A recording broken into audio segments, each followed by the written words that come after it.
Hello and welcome to the Bitcoin Review Podcast. Today we have this amazing panel to talk about value for value in the context of Podcast 2.0. It's quite the novel topic. This is something that is fairly new for most people. It's something I'm personally very skeptical, just sort of like having decent business experience with like just revenue and understanding business dynamics and things like that. But I think that there is a future where there is a place for it. And I also want to explore, people who are doing this successfully and how people who want to do this can do this successfully. And it means that, they can really eat, not just survive. I have like quite the panel for this. We have Mr. Adam Curry here. He might know a thing or two about podcasts. Adam. Hey, man. How you doing? Nice to be a part of this all-star panel. Okay, we have a soundboard and of course I come with soundboard. You should know that by now. Love it. We have Oscar, who are you a co-founder of Fold co-founder of Fold. Fountain. It's a very cool app that allows people to stream sats to pods. It really enables the pod 2.0 with Lightning, and I use it. Our pod Bitcoin review is there. And we do stream a few sats to Odell as well there as a recurring guest. So welcome, Oscar. Thanks. Yeah, great to be here. Yeah, it's Fountain Podcast. That's the name of the app. Sorry. Yeah. I always confuse the two. The joys of dyslexia. Gigi. Oh, he just dropped. Mr. Odell. I always leave you for last on the intros because everybody already knows our best and most recurrent guest. It's almost like I'm a co-host. Almost. So Gigi, a lot of people know Gigi for 21 Lessons and a lot of his shit posting on Twitter. And he's an all-star Bitcoiner. Yeah, thanks for having me. Now they also will know me for absolutely shitty sound quality because my mic just died on me. So I'll switch mics and I'll be back in 10 seconds or so. You guys have fun in the meanwhile. See you in a few minutes. So guys, who wants to explain to people what value for value in the podcast 2.0 context means? I think Adam's got to do that one. I'm happy to do it. I'm happy to do it. Go for it, Adam. Yeah, because your introduction was interesting about it being a business model, being able to eat, etc. So maybe just a quick step back, podcasting 2.0, which is a lot more now than it initially was set out to be. The initial intent was create an independent index with a free and open API so developers can come in and create new podcasting experiences. Whatever that means, we were completely open. The main reason for us doing that, myself and Dave Jones at podcastindex.org, was to make sure that no one could be deplatformed. So you may not work on Spotify or Apple or Google or Amazon, but as long as you're using an app that is 2.0 compatible and utilizes podcastindex.org, you'll be there. And now we're over 60 apps and services using it.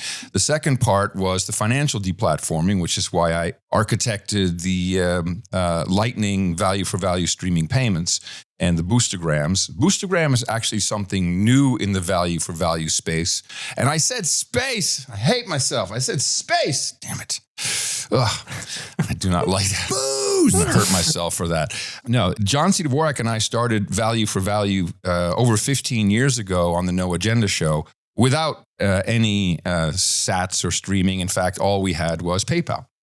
And we've used PayPal successfully for the past 15 years with other, we are happy to take cash, gold coins, you name it. Seriously, anything is good. We set up, we actually had to talk to the IRS about our business and the bank because people thought it was really strange, as why are you showing up with hundreds of checks for little amounts and gold coin, well, not gold coins, but, cash and all these other things. What kind of business are you guys running?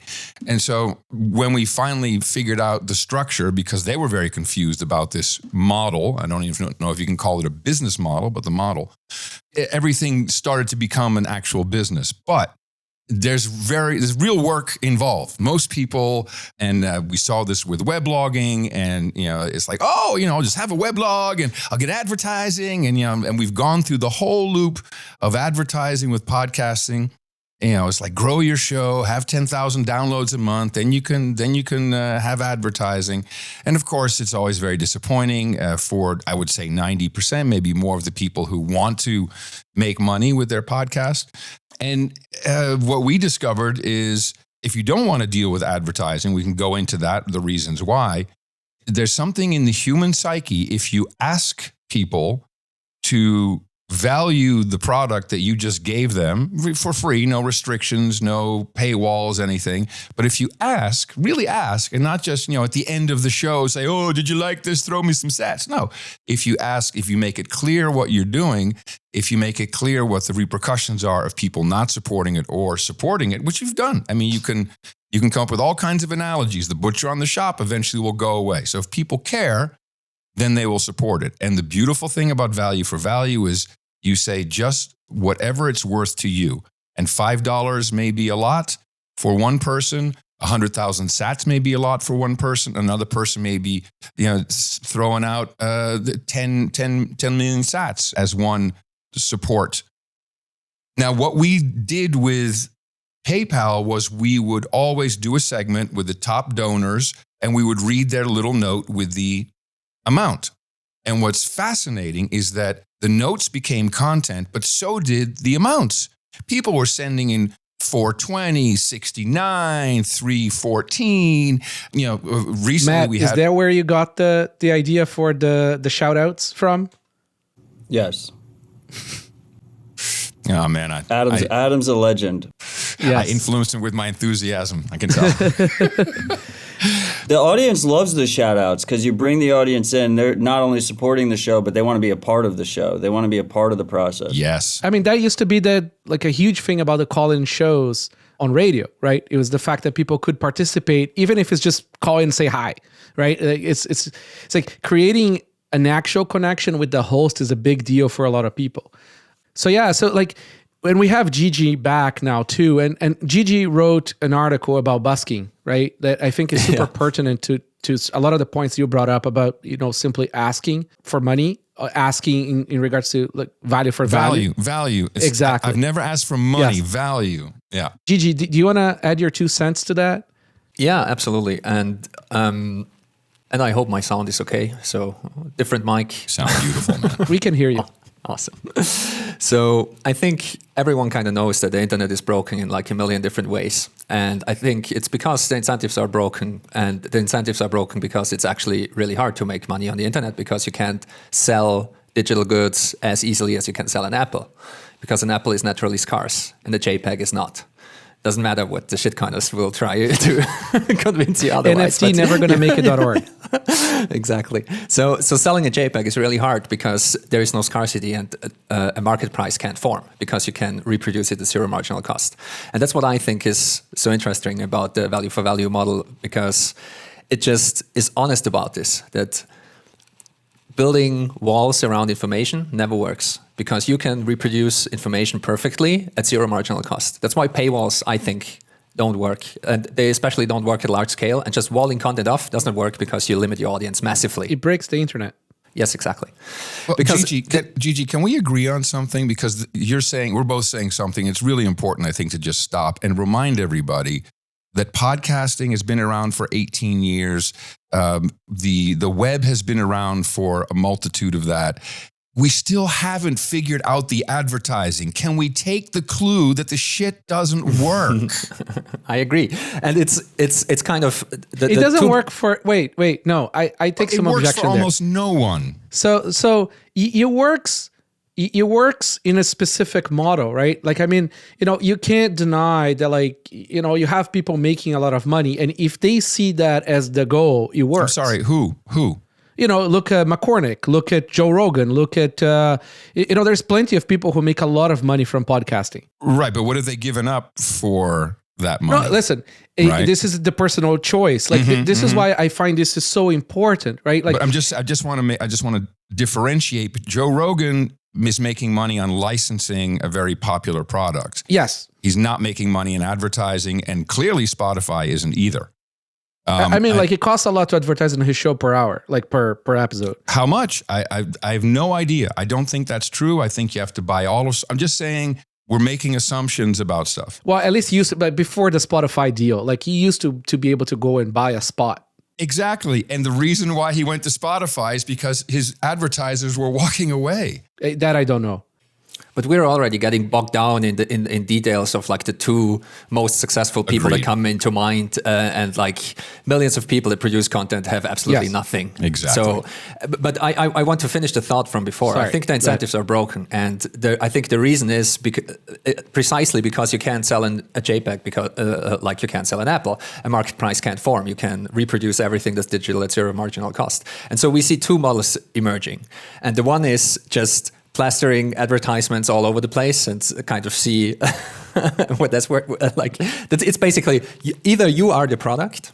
That's kind of the Facebook and Google business model, which is kind of the content is free and you're the product. So they harvest user data and sell to the highest bidder, and they spy on everyone all the time. And the second one is what I call subscription hell, which we see now with streaming video. So you need to have a Netflix subscription, you need to have a Disney Plus subscription, you need to have a Hulu subscription, you need to have like 15 different subscriptions, because you force people into these subscription models where you can actually, it's just like signing up to the gym, you know, like, you just have to convince them once and then they're wrecked, and they will never cancel. And then you have 10 different video subscriptions. And it doesn't work. It worked for Spotify magically with music because they just managed to build a monopoly. But even there, coming back to the main point of like a free and open internet, Spotify is starting to deplatform musicians now, So this is always with the platform model. This is always the risk you run into. They're also not making any profit whatsoever, Gigi. Yeah. Zero. Also the musicians make nothing. So Yes, there is one musician who just released one song. I think it wasn't even an album in the value for value model, and he made like 40x the money than he made on Spotify for the last 2 years. So it's ridiculous. Like the ad model, like Adam said, is clearly not working, and it's not working. I think value for value stands for so many things, but I think one of the most important insights that I had is that you cannot sell a digital artifact. The only thing that you can sell online are services and computation. So if you have an AI and you want to pay for that, okay, that's fine. Like the image generation stuff that's happening now, that's fine. It's like you can build a vending machine around that, and then you can add the cash and something comes out. For JPEGs, that doesn't work. It just does not work because you can reproduce JPEGs and blog posts and all the rest of it at zero marginal cost. That's why everything that's digital is basically free, because you can just reproduce it, and the internet and computers are copying machines. And so value for value, what I like about it is it's just honest about this. And it's just, okay, we are not building walls around this information if you think it's valuable. And that's why I brought up the busking analogy. Everyone knows this about street musicians. Like if no one is paying them, the music will stop. You know this instinctively. And I think if you're honest about this, it just works. And what Adam knows way better than I do, and we see this also in charity data and other things, very few people give. It's around like 4% or something like that. But because the value for value model allows for unlimited giving, it's very, very different than having a market price, Like maybe you don't give anything back for like 3 years. And then you hear that the creator is struggling and you donate like 5 Bitcoin.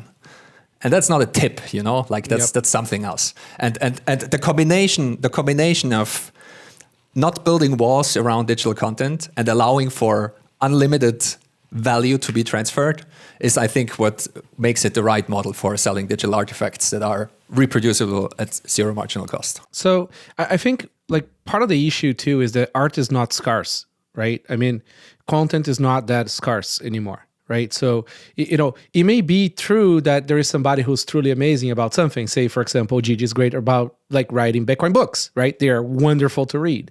But the information in that book, is available, right? And other people will probably write maybe a second grade version of that book, right? And they are now competing with Gigi, right? There's only so many dollars to go around. And I find this in art in general, right? Is that there's simply too many good artists out there. So there's less dollars to go to each individual artist, or, it's often a winner takes all. A lot of times if, things that sort of do very well, they're sort of create Lindy and they end up sort of like rising to the top just by the sheer dynamics. If I may. I just have to disagree, and I'm going to be very disagreeable today because I've had a lot of these conversations. I welcome it. No, seriously, and I really do. I want you to know that. Yeah, no, but you say there's only so many dollars, and because there's so much content, in a socialist model, in the model where everyone's supposed to get an equal share or equity, whatever. What happens here is the people who bust their ass and connect with the audience. If you're not connecting with the audience, and this is Joe Rogan. Love him.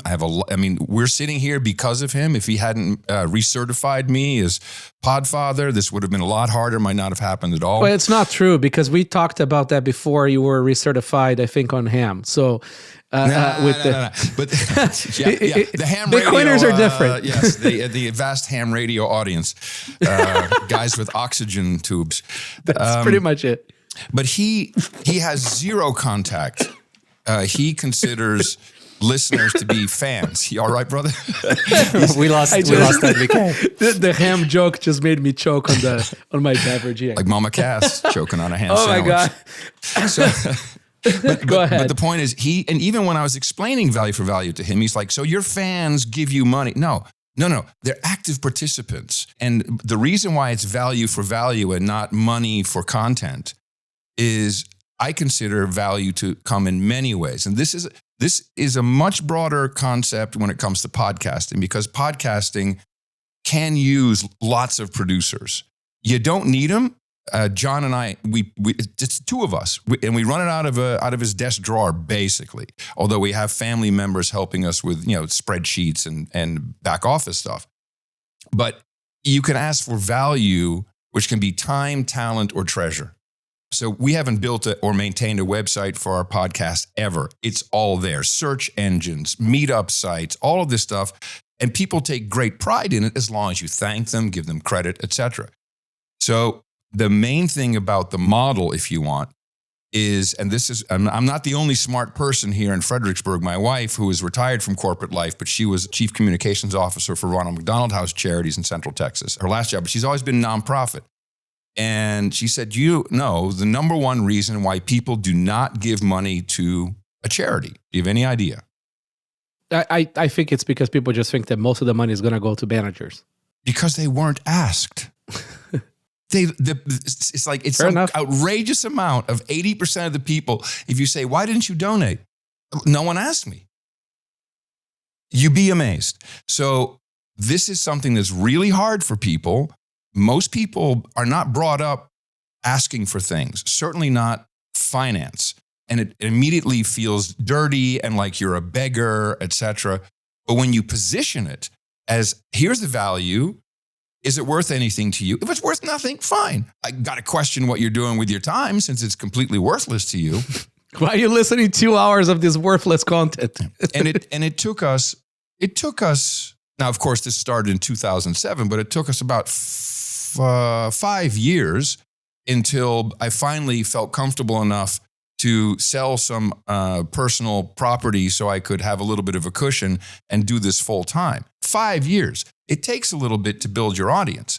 But the beautiful thing with value for value, and certainly in the podcasting 2.0 realm, is from the minute you release the podcast, your first episode, you see it streaming in.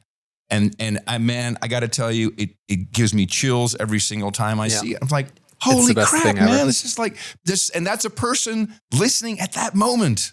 I have to butt in here because I think that's terribly important, because we only talked about now about kind of the value for value model that also works with PayPal. So it was not a technical innovation. It's just like a model innovation, a thinking about digital information differently. And that's very important. That's an important part of it.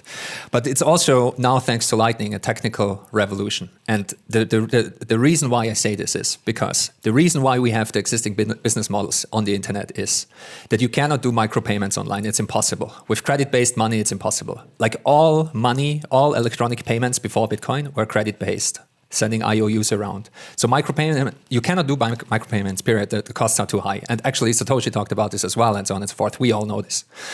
But this is so important because that's why we are in subscription hell now, because you have to bully people into signing up for a year so you can batch the transactions. And that's why every subscription starts at like $5. You cannot do like 10-cent subscriptions. You can't. You cannot do 1 cent payments. It's impossible. It's absolutely impossible. Credit risk and counterparty risk does not allow for it. The costs are way too high. It kills you. So every other business model did not work. You could only do surveillance, which is advertisement, or subscription hell, which is bullying people into signing up for the gym, going once and then paying for the whole year. Yep. And Lightning fixes this amazingly, because Lightning are cash payments. It's cash settlement. It's settlement finality. It's instant payments. And that's why streaming sats is so magical, because Bitcoiners know this, that these sats are mine. It's not IOUs. It's not PayPal credits. It's not like some other bullshit that someone can take away from you. It's like the coins dropping in your head. Again, back to the busking analogy. And this is what enables, and thanks to the internet, content is forever. And someone could stream sats to this episode in 25 years from now. Why not? If we don't change our node IDs and so on. So, that brings me to this, right? It's incredible that, this is episode, 10 or 11, and I have amazing people here. I started this pod because there was no signal out there except for Rabbit Hole Recap that read all the software updates, right? It had nothing to do... Please let me finish one point. I'm so sorry to interrupt again, but this is actually important. Yeah. And because we only had credit money, we did not have real cash money online. We had to use something else for currency, and this currency is attention. And that's why we have clickbait and everything else, and everything is fucking terrible. That's pretty profound. We had to use something else as currency that works, and it's eyeballs, and it's attention, and it's brain cycles, and it's absolutely fucking insane how everything is gamed, and we are all sitting in Skinner boxes pressing buttons, and we're addicted to Twitter, and we're addicted to fucking absolutely everything. Yeah, you're an attention cow. Amen to that.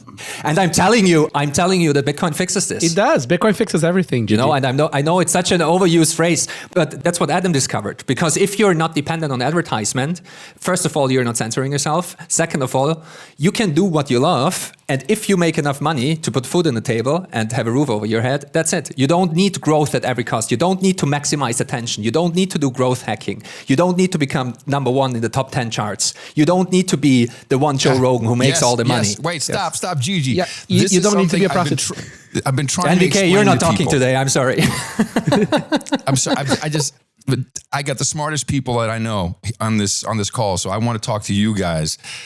Gigi, how do we get people out of the mindset? And Oscar, you should chime in on this too, because you're actually in both worlds. My mind is, it's no longer about number one, the top 10, the biggest. It's, can I go to beefinitiative.com and buy a beef box with the Bitcoin I made from my podcast, which is what I'm doing now, crazy enough. But the idea that you have to be the biggest, you have to have more is better, top 10 is, this is the point that kills me. Guys, see, this is the problem, right? I completely agree with that. But I built myself a decent moat economically, and I have a business that also does well, and I already have stuff, right? And we can get into arguments of how much stuff is enough for people to be happy or not happy. That's very subjective, and whatever. And I agree. Listen, I don't like flashing stuff. I don't like buying expensive things. I get it, right? And I'm on the same page. I know Gigi for some time now. We understand each other on that level of having a more trimmed down life, I believe, is a better life. Yeah, but I'm talking about top 10 lists. I'm talking about people believing that. Yeah, no, I know. But this is important, right?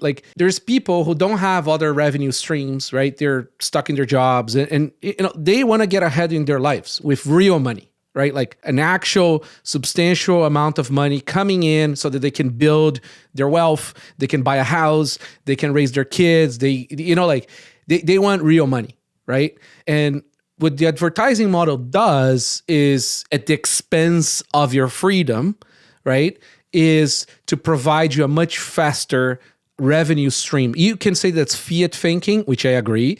And what's funny is that we wanted to support podcasters, right? So we went and we found all the podcasters that are sort of substantially lower on the charts, and we sponsored them all. right? These are people who not find sponsorship from most of the brands because they can just pay for one sponsorship. So we do that, right? But, as a brand, as somebody who's putting ad dollars to work, there is a certain requirement of like, what do we need? Well, that's the ad roll. And we actually tell them all, like, please don't make it sleazy, right? Like, we want to lower the crapness of everything. And we're still trying to work within a economic model that we're still sort of slaves to fiat to a certain extent, right? We live in the fiat world. Another VC company is going to come compete with us. And, they're going to plow through, try to get customers through that fiat thinking and fiat money. But anyways, it's just a small tangent there. But I think it's important to understand and not to sort of diminish too much the people who do take ad dollars because, people want to build a economically sound life, right? And people come from fiat, right? Everybody comes from fiat unless they were born in Bitcoin, which, our kids are going to be. But, people have mortgages and all this shit. So when I started this, I didn't put it on Fountain yet. But then as soon as people told me about it, I did put it there and it was absolutely phenomenal. Laughable and phenomenal at the same time to see you have this sats streaming in. It's it gives you such a fucking warm heart. It's amazing. It truly is amazing. But at the same time, being somebody who runs a company that has employees and has all kinds of shit, lawyers and accountants and all kinds of crap that I deal with on a daily basis, they're that revenue is so irrelevant at the same time. And listen, I personally struggle with this because I have this pod that has no ads, right? I pay out of our pocket for Johnny to be the producer here because I want him to have good income and I don't want to take ads. I want the value for value to work. I want all this stuff to be great. But the economics are still so hard for most people. I'm just going to stop you there. I'm just going to stop you because it's not true. You're trying to translate from an existing business with advertising. You're trying to translate that into something else. Let me give you a different example. Podcasting 2.0, the project. The only way we felt we could make podcastindex.org viable is if there was no money in it, really. No VC, no investors, no nothing. We put our own, I think we put $1,500 in for liquidity on the node initially. And the first month, it was $500 for some servers. So now it's a little bit bigger, but every single week we do what we call as the board meeting. We have, I think from the OP3 stats, maybe 3,000, 4,000 people listening to each board meeting. And yet, when we say, we need you to support this project, what we find out is we get in donations through, and we started with PayPal, and now we've moved over almost 100% to streaming sats. We're doing about, amazing. I'm just going to do it in fiat fund coupons, about $2,000 a month. That covers the servers, it covers everything we need, and we get to save a little bit of money for contingency, a couple $100. But we're also getting exactly what we deserve because we said, I'm not saying I need a Ferrari. No, I'm saying we need to keep this thing running. We're not interested in getting money. There's a 1% that goes on to the node. Maybe one day that'll be worth something. I'm not too worried about it. So I'm just saying that if we said we need to have $10,000 a month, we could do it. We could get for the same amount of effort, just a different ask, people will do it. Now the difference, and this is the key, is with advertising, you are actually abusing your audience. And I say that respectfully because I come from this world. I've done it my whole life. I sold Skittles and other shit to children. I get where you're coming from when you say that. This is the correct audience to say. I feel like our audience is smart enough to understand that you're not trying to offend anyone. Okay. Wait, MVK, if the SAT stream is so irrelevant, then why is my split only 10%, even though I've been on every episode? Because I'm still because you're not paying for Johnny's salary. Outrageous. I think there's another point here which is often missed in the discussion, especially as the volumes of sats that are being streamed are still quite low. It's definitely still early. I think, and it goes back to what Gigi and Adam were both saying about the incentives here. And right now, if you're a content creator, the thing that you're incentivized to do is maximize your audience attention. And that has terrible negative incentives for 100%. Media consumption on the internet. It means that as a creator, you will say, shocking things just to, pull people's attention in. You will frame your content around a clickbait headline. And also, you will create content when there doesn't necessarily need to be content because, you're stuck in the YouTube algorithm and you need to make a video every week just to kind of, get paid, because you get paid for every minute of attention that your audience give you. That is really messed up. And what we can actually do with value for value and streaming sats is flip the incentive so that it's based on a value signal rather than an attention signal. And, that is a fundamentally different thing. And so especially when it's so early, especially when the onboarding for your mainstream audience that don't care about Bitcoin is still quite challenging. Yes, the volumes are going to be small. But in the long term, what this is going to allow is content creators to actually focus on just one thing, which is the value that they're providing to their audience, which is an amazing shift. If you look at every single big tech platform, it's all driven by that attention signal, and look at all the problems we have. If we can change it to a value signal, we can create a much better internet. And it's going to take time to get there. But ultimately, every now and again on YouTube is a great example because everybody knows it. Every now and again on YouTube, you will find a hidden gem that provides you with so much value. And the reason that you don't discover those more often is because instead, the YouTube algorithm will serve you up with a clickbait headline of some video that was created yesterday about the latest shocking news event. And you don't get the news until the 10 minutes in. Exactly. So this is so Amen. much bigger than just replacing the advertising income for creators on a weekly basis. So, Oscar, it's fixing the incentives. See, on Fountain, I feel like there is ads, right? You guys do promote content as well based on ads. And is this this is not a criticism, because I still think there is a place for ads. Yeah, me too. In a more sort of ethical way. But what I'm trying to understand is this sort of like a in-between step on how you find revenue until you can sort of support without those ads? Or is this just you trying to find a middle ground and there is better ways of doing things? I think that ads will always be there. I don't think there's anything wrong with a content creator having a sponsor that aligns with what they're doing. RHR has Bitcoin companies that sponsor them, and there's nothing wrong with that. So I don't think the goal here should be to entirely replace advertising. It's just to make the incentives around that advertising better. Can I give you a hybrid model that seems to be happening and love to working? So I like products that I can fully endorse. And by the way, there's a lot of ads on Bitcoin podcasts that I like. And I'm like, oh, that's an interesting thing. The way it started to happen with us, with the No Agenda show, just so you know, we read your note. If it's above $200, then we'll read your note. So what we've seen, so first of all, at any point, we may talk about a product. I love this product. I love this drink. I love this, whatever, just because that's how people talk in normal discourse. It's not advertising. It's something I like or my partner likes. People will often send in $300 donation and say, hey, I've put together, and there's actually, if you look at noagendalist.com, you'll see it's a business directory. People have set up businesses, CBD, different kinds of health product, all kinds of stuff. And so they're going to give us $300 to mention. It's a short note. Say, hey, if you're interested, and you get 20% off with the coupon ITM. And we're happy to read that. That's awesome. So now someone just paid us $300. To me, it was like they're giving me value. It's not to read that, because I don't have to. If I don't want to read their silly note, and many times people like a long ad, I'm not reading that shit. No, I'm not going to read it. It's a respectful discourse. Do you think you're incentivized further to read because there is incoming from that? Say your income decreased a bit. No.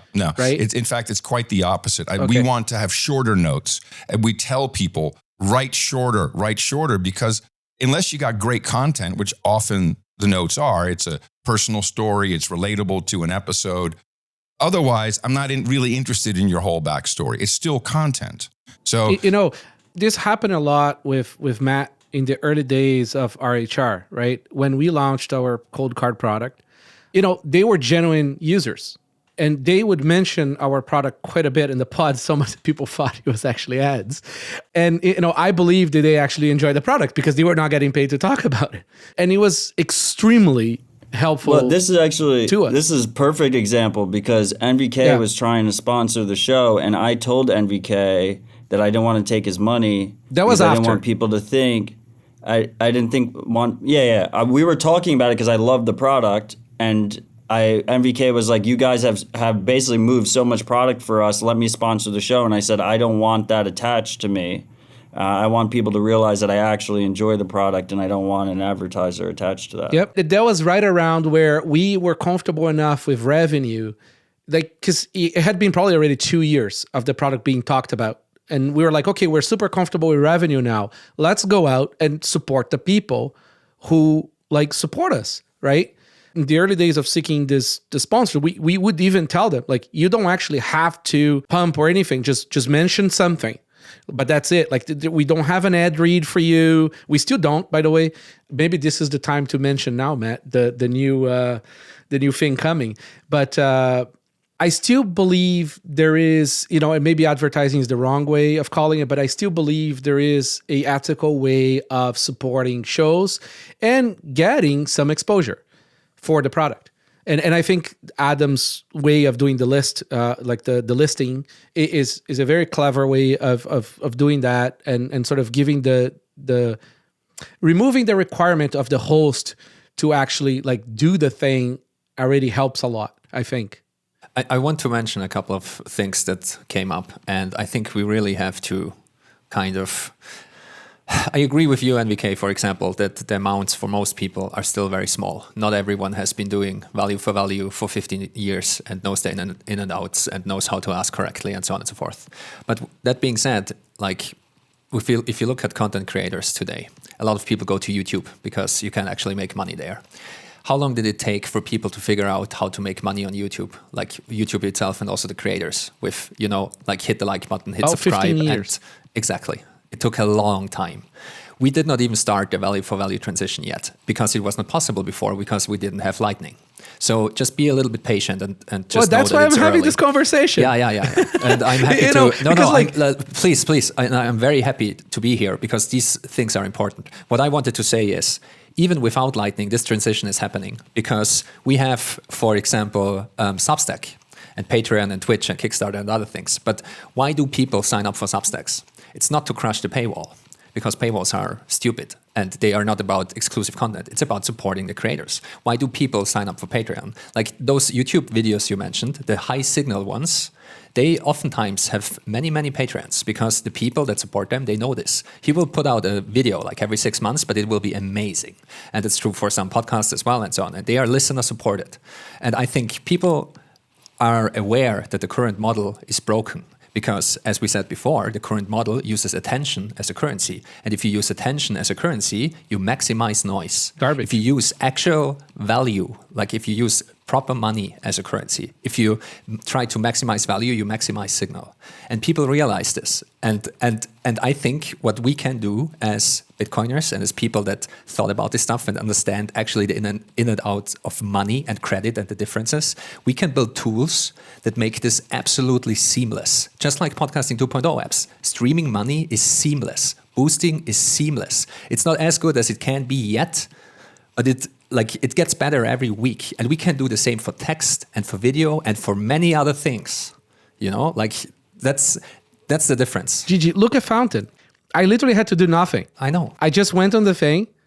Props to Oscar on that. Like, I just put my email there and had to confirm the email is the email from the podcast, and like, boom, I'm receiving money.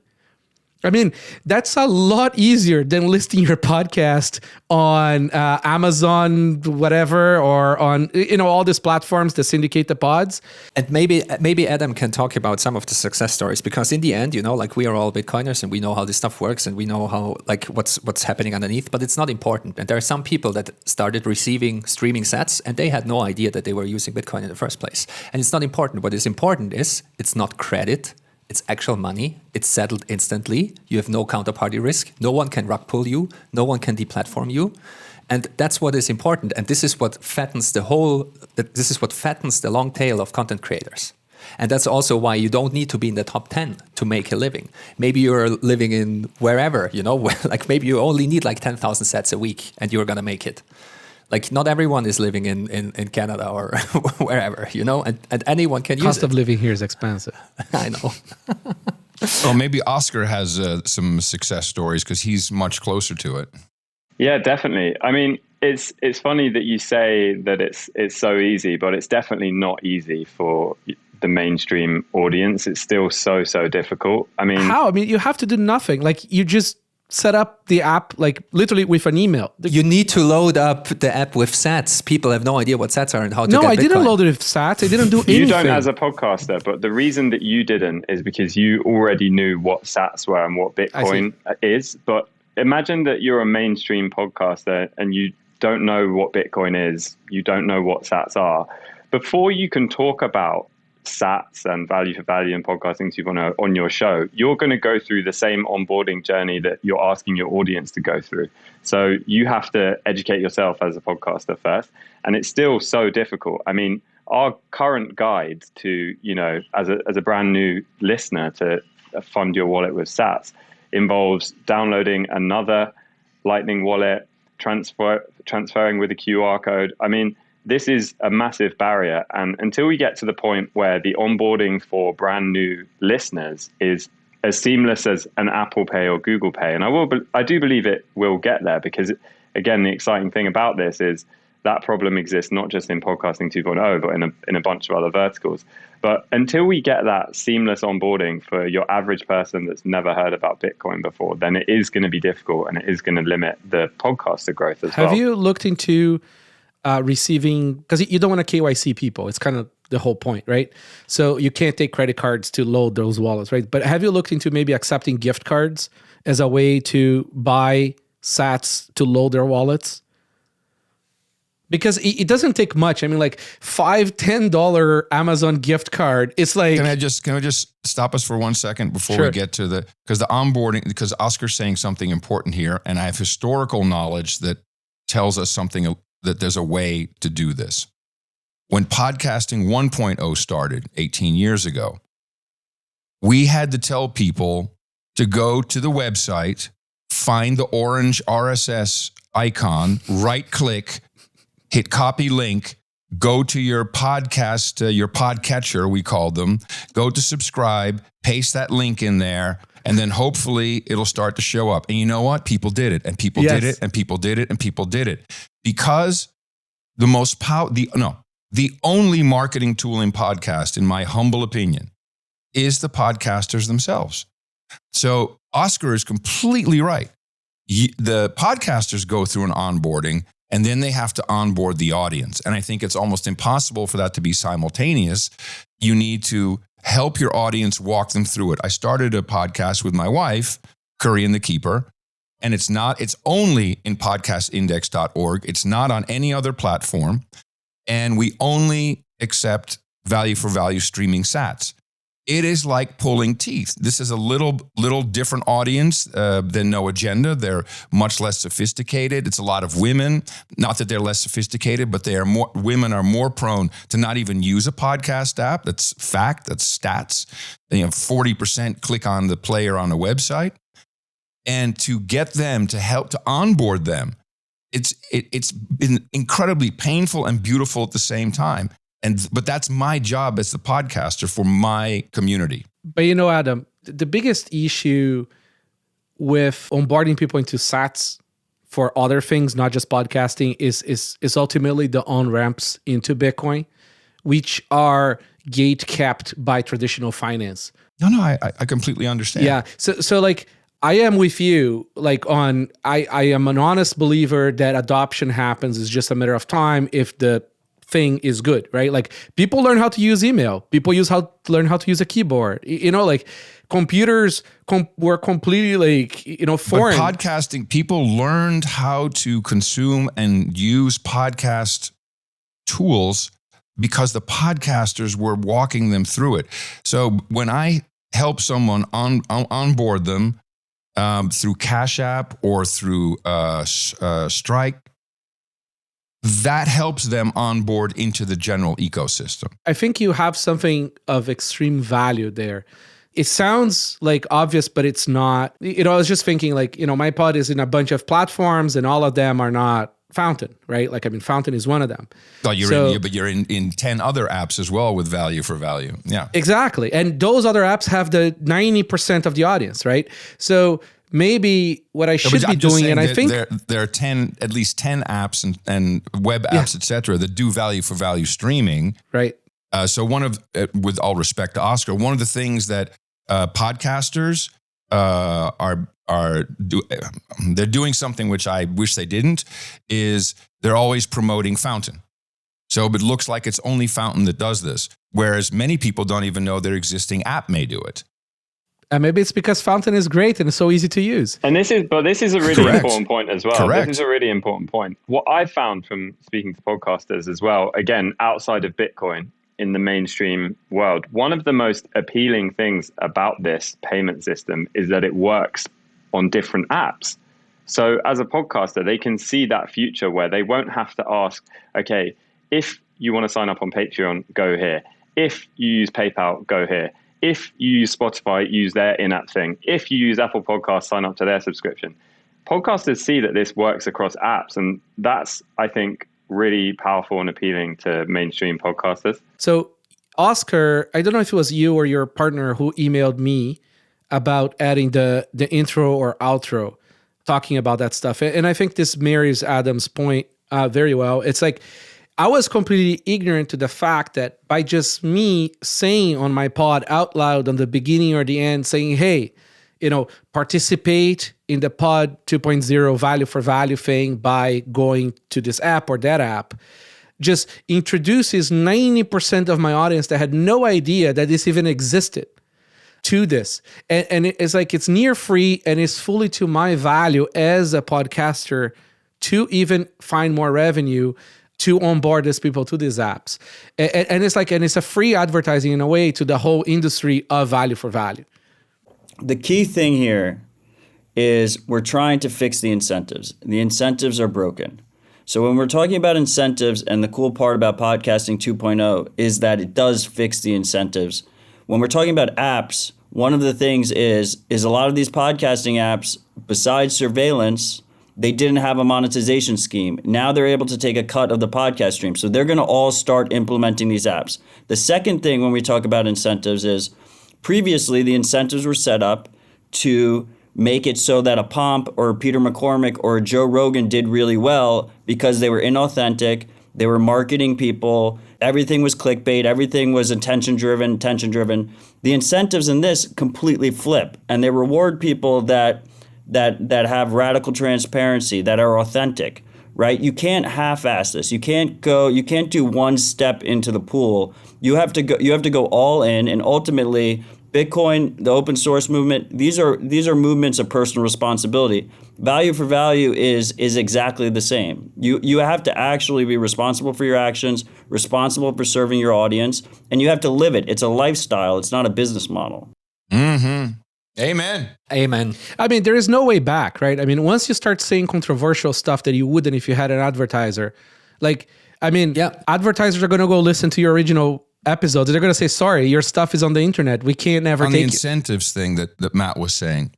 So I think the genius of value for value in podcasting is the value block split. And this has gone to a level, and Oscar is, I have a lot of enthusiasm for what Oscar is doing with Fountain and the incentives inside that ecosystem, which a lot of it is specific to Fountain, but hey, they're doing it. I'd like to see it work other places. But when you embrace the lifestyle and your value for value with your audience, so one of the things that we have is a fresh new album art every single show. And we have maybe 10 or 20 different pieces to choose from, which we choose right after the show before we publish. I finally got artists to start putting their Get Albi address. Easy. So just go get a wallet, get Lightning Albi. address.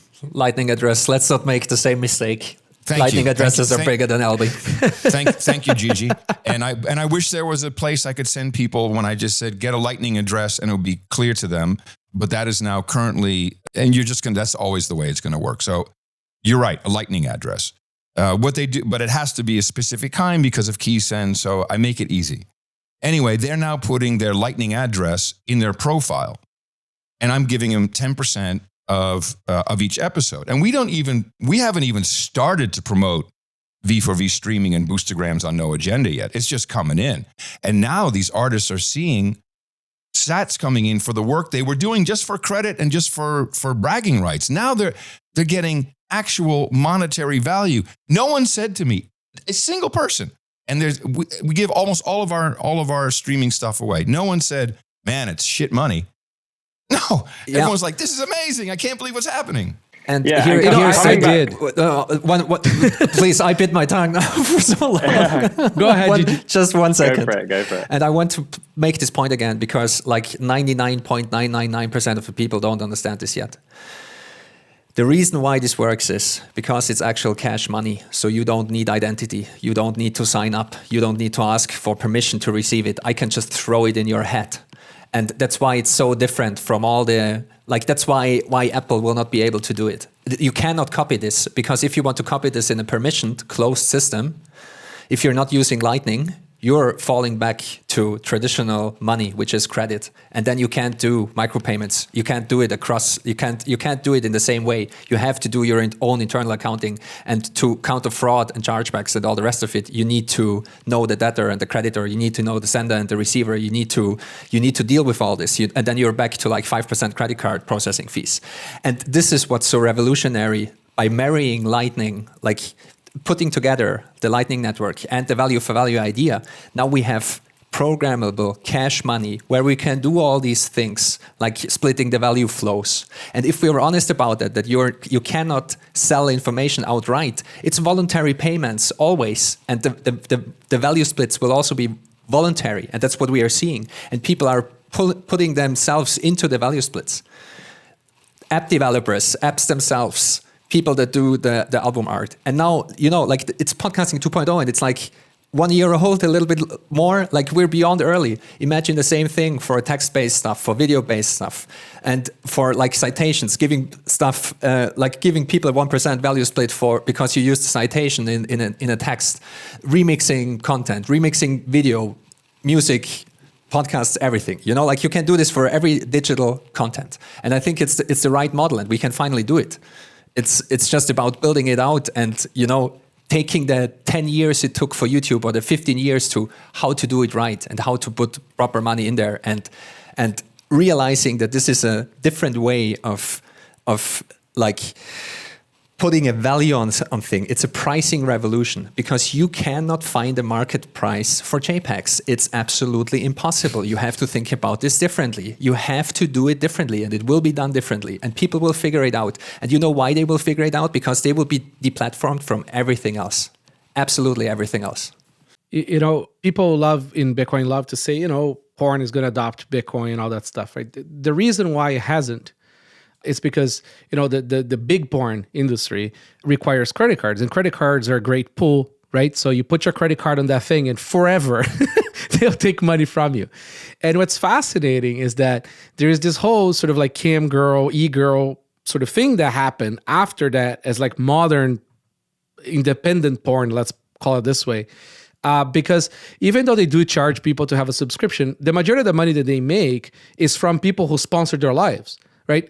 They have a connection with these people, with their customers, and their customers often will sort of like give them like big gifts and sort of like they participate in their lives. It's fascinating because we're essentially all going back to a model pre-fiat, right? Way back in the times of kings, what it would happen is you find an artist, right? And you patron that artist, right? Because you want the stuff that this person has to make to exist. Right. And it could be for many reasons. Maybe for you, it's pride, right? Like you say, hey, listen, I own Picasso. Like the guy is mine, or maybe it's because you just want to see his stuff exist. Or maybe because, you think your city is going to be more special because it has his art in it. But I absolutely love this about Bitcoin is like this, it brings back this dynamic where you're thinking more of long-term, you're thinking more, you're part of the art in some way, even if that's like some very like not great way of thinking about it, in my own personal morals or whatever, it's still a participation in that. It's not like, it's not charity, And I don't know. I feel like this is a point that maybe sometimes gets lost in all this. And I think like Adam on the beginning sort of brought this up about being value for value, not like give me money because I'm a charity case. That's also why the language is so important. Yes. And I think, like you're also a person who knows that language is important because, like hardware wallets, signing devices, and so on and so forth. And I think it is really important to not think about this as tipping. Because a lot of people still kind of get this wrong, and I think it's for two reasons. Like I like what's happening in the podcasting world. I'm sure for text, for example, it will be different. But in the podcasting world with podcasting 2.0, we have the baseline, which is the streaming sets, and we have the boosts, which is like uncapped. And if you really want to like double down on your support. Boost. Yeah, you press the boost button. And again, like the beauty about permissionless money is it's uncapped. It does not have like a maximum price that you can pay. Again, like the pricing mechanism has to work very, very differently. And like, is 15 Bitcoin a tip? You tell me. I'm not sure if I would call it a tip. It's something else. I wouldn't call it a big tip. It really is something else. And it goes back to, again, the idea of a patronage. It's like, you love this person so much, you want to continue, like, just, pay them for their life, make this art, produce this content, talk about the things you think that are important, write about the stuff that you think is important, and so on and so forth. But I want to mention one more thing, which is lost on many people, because most people that discuss this in a kind of cynical way are insanely privileged. They all have identities, they all have bank accounts, they all have PayPal accounts, they all use, Venmo, Cash App, and so on. There are many, many, many people that can't do all of that. There are many people that don't have any identity. They don't even have the legal requirements to open a bank account or get a PayPal account or anything like that. And they too can install an app and start receiving sats. They can get a Lightning address, and start receiving money. And this is so powerful. People just don't know it yet. People are so ignorant about how the internet works, about Bitcoin, about Lightning, about all these things. But they will learn. It's scary. It's scary to people. A lot of it is just scary. Also asking for money is scary. Asking for value is scary. My biggest success, which I'm still working on, is Texas Slim. He's, he does a value for value, his whole beef initiative, beefinitiative.com. And he knows that one avenue to get revenue in is value through his podcast. And, we've been talking for, well over a year and a half. I think ever since Marty introduced us. And I finally found a way, because this is a guy from Amarillo, Texas. They don't even ask to be taken to the hospital when they've been bucked off and have a broken collarbone. They will drive themselves, and I'm not kidding. It's nuts. So for him to have to ask, he couldn't do it. And then I said, well, let's find an analogy in your life. One thing that everyone in Texas, even in the Panhandle, knows about is a barn raising. When it's time, everyone has a barn. When it's time for my barn to be built, everyone comes around to my barn and we raise the barn. And when it's my neighbor's barn, we're all going to go to his barn because everyone comes with a skill, carpentry, cement, whatever it is.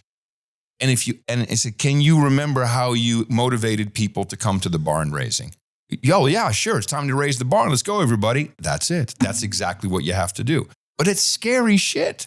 No one's ever had to do this before. Adam, that's a function of the loss of connections, right? Like we're way past the Dunbar number. Oh, absolutely. Of course. People are no longer connected with the people that they trade with. And I mean trade with like in the good old sense of it, right? Like your neighbor, right? You exchange eggs for beef or whatever, right? Because nobody can do everything. So, I find that it's very hard to find people you can do deals with a handshake, right? And progressively, at least in my life, I try to do more and more business with people who I can do over a handshake.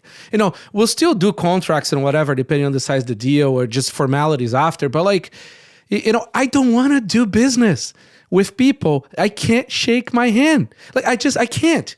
I've done like multi-million-dollar deals with people that like, I think I made a mistake on the contract. Can we fix it? You know what I mean? And the other party asks if to fix it. It's like, here, yeah, sure, why not, right? I mean, we're in this together for a long time. You know what I mean? And what I love about the Bitcoin standard and bringing everything back to this is that it forces you to still have that. it brings you back to I hate the word community because it's not. It just brings you back to having a web of trust. Your guys, right? Like you're doing business with your guys, right? Like these are your boys, right? And you can count on each other to have flexibility, right? And flexibility means that people can do even more. So anyways, it's like this does bring back the value for value part in a way that you start creating a connection, and like your audience is part of the show in a certain way. And Adam is spinning around. Sorry. Love it. So anyway, so like I want to believe, right? I want this to happen. I think it's happening. I just, and I'm an optimist by nature. I just, one of the things that did bring me like a lot closer to believing this could happen is the fact that I saw how Fold has a middle of the way plan, and it does see how having this bringing back to the ethical advertising, like having some stuff in the middle to get you there. Just to make Adam flip there. It's Fountain, not Fold. Fountain, I yes. tell you, Fountain. I'm gonna keep it. No, I just can't. Oscar, I'm gonna find a way of getting you Fold's domain, and then we're gonna resolve this problem very easily. There's nothing like just get the domain if you can't change the name. So, anyways, I want. And this is also my pet peeve with free and open source too. It's like I want makers to eat. I want the people who produce to do well, and that's exactly what this does, though. That's what Matt was explaining, and that was by design to get everyone who is involved in the value chain where the Satoshis flow through. As long as it's all transparent, then no one cares that Breeze takes 4%. No one cares that Oscar takes 5%. No one cares that Podcast Index gets 1%. No one cares. They understand that. That is exactly what this created. Hosting companies are now also seeing how they can be a part of the value chain. So it's what you're describing is exactly what is happening. It's just. It's the only people who know it, as usual, just, developers, mainly builders, they understand it, they see it. I don't know how far that pops to the top of the stack, but it's just a waiting game as far as I'm concerned until everyone sees this is the only way to go. This is all funny because like most people here won't understand this, but like, with amateur radio, like by law, you cannot make money from. Right. And it's hilarious, right? Because like forever people got even in trouble for trying to get somebody to order pizza for them. There's a funny sort of case around that. But anyways, it's fascinating that like there's this whole infrastructure that was built. I mean, it's dying because these guys are all dying. But like, and now it sort of found regrowth with digital radio, right? I mean, like you have all these kids doing FT8 and all this stuff, and it's like exploding again. Not just kids, brother. I do FT8. We're talking ham radio in case everyone's interested, but it's kind of nerdy. And it's funny because you do see now the old farts coming in because you see them using proper shortenings of Morse on FT8 and on JS8, right? The way that they write is not cursive. They're writing. Dude, you are such a nerd. You're just a massive nerd. It may not come out that way, but I am. Anyways, but the point is you have all these people who invested thousands of dollars in their antennas, in their radios and all this stuff just to participate and to communicate and to build networks and to be available for catastrophes and to do all this like amazing shit out of the goodness of their fucking hearts.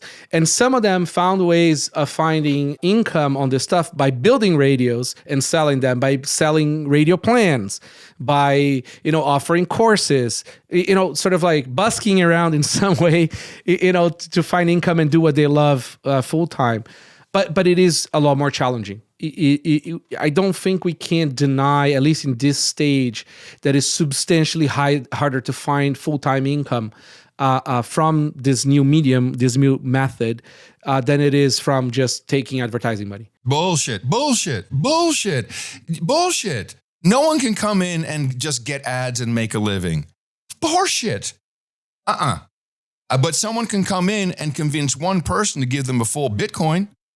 So I'm sorry, that's just not, you can't just take ads. This was the promise that we're now finding out is not true. Every single hosting company built in dynamically inserted advertising. It's going to be great. And you know what's happening now that they've all implemented it? They're running as fast as they can to do 2.0 and value for value because it's not working. It's just not working. No, that doesn't work. Those ads don't work. Right. But you're just, okay, I agree. Anyone who has a Bitcoin podcast can probably get Swan Bitcoin to advertise. I completely agree.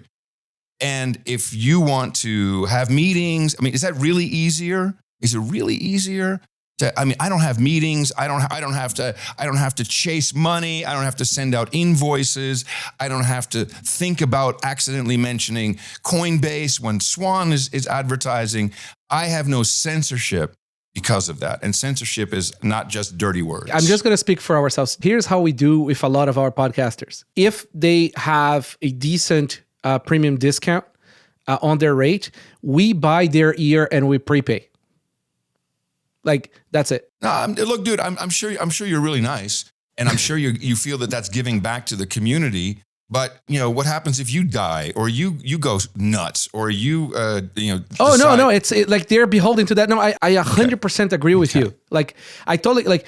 It's really no better than being beholden to YouTube. It's just you're friendlier. The model cannot depend on that. Because you know what? Maybe tomorrow I'm not the one managing podcasting shit inside my company, and somebody else doesn't want to do that, right? Like, I 100%. Like, we cannot have the model depend on people's altruism. Okay, and I'm going to shut up for a bit now because I really want to hear Matt and Oscar talk and Gigi. But there's one thing we cannot overlook.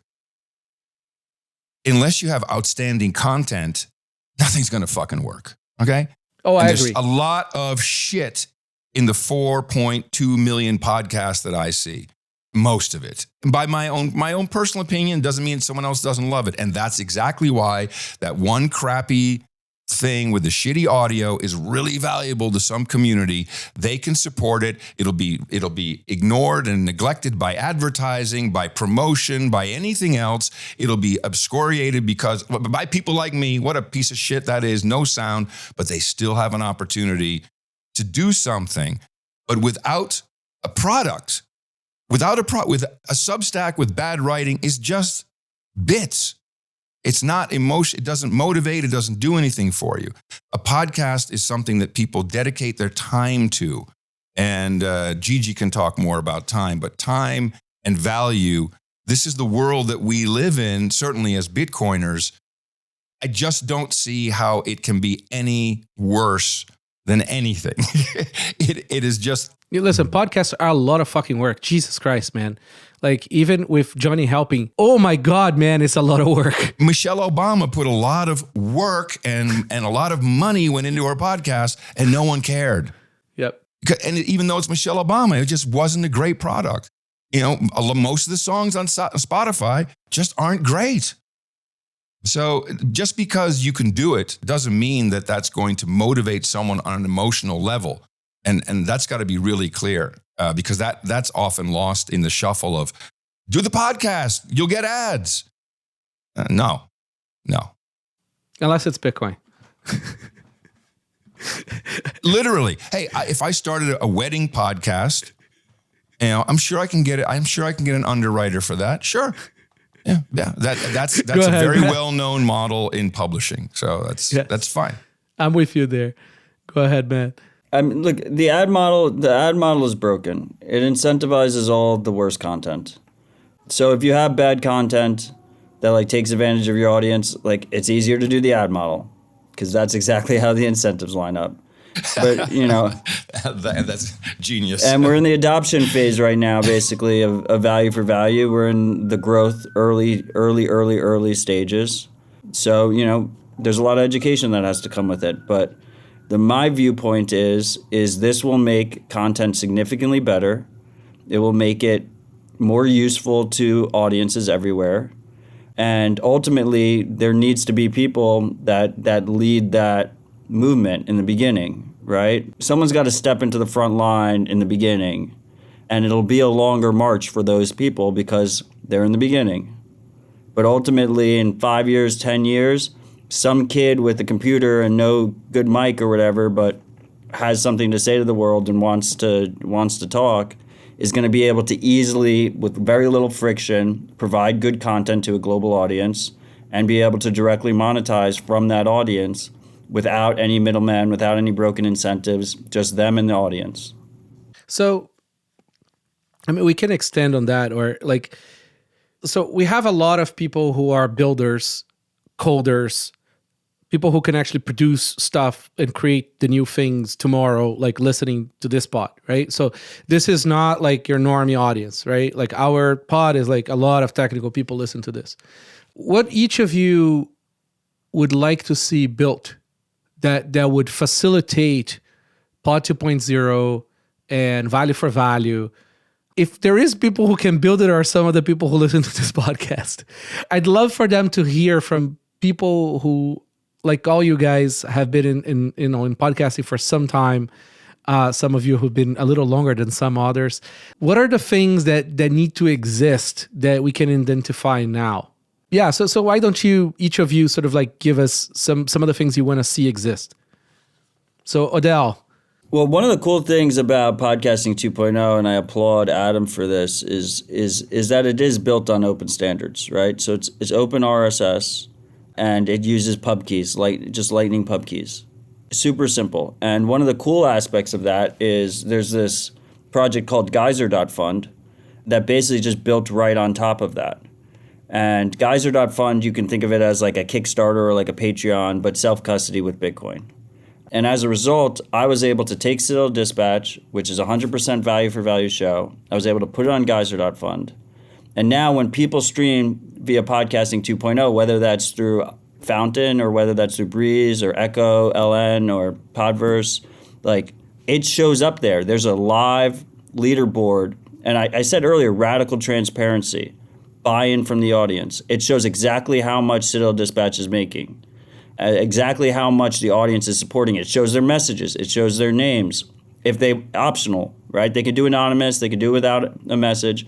It shows all that so that I don't have to tell the audience. They don't have to trust me with how much support I'm getting from them. They can see it. They can be a part of it. I think that's massive. And then I think on the technical side, self-custody wallets on Lightning, not easy. There's a reason why Fountain's using a custodial wallet. That's a central point of failure. That's not a great situation. Oscar does not want to use a custodial wallet. He's not even managing the custodial wallet. He outsources it to another custodial wallet company that holds all the user funds, right? So I think, particularly if you want to talk about the demographics of our show, there are a lot of Bitcoin developers out there, right? And so how do we make Lightning easier to use in a sovereign way that is convenient and easy to use in a sovereign way would be a massive, massive win for this, space in general.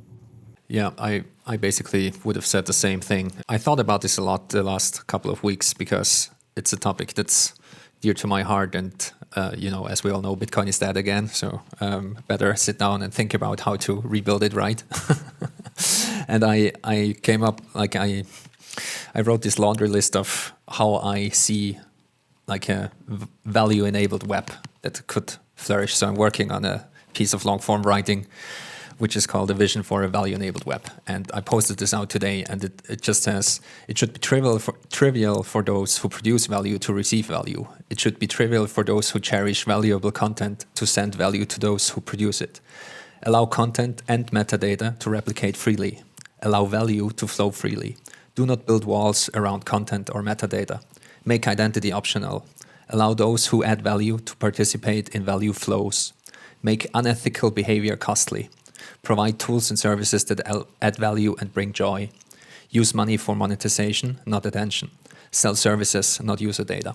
That's kind of like a bullet point list manifesto of like a value-enabled web, which should realign incentives, as Matt said before. Like, again, I think everyone can agree that the incentives are terribly broken, and that's what needs fixing first and foremost.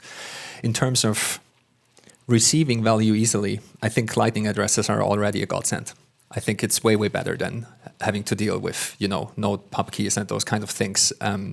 But they have the drawbacks. So I think on the Lightning side, we need reusable payment codes that kind of where you don't have to be online all the time. Like that's one very important technical piece.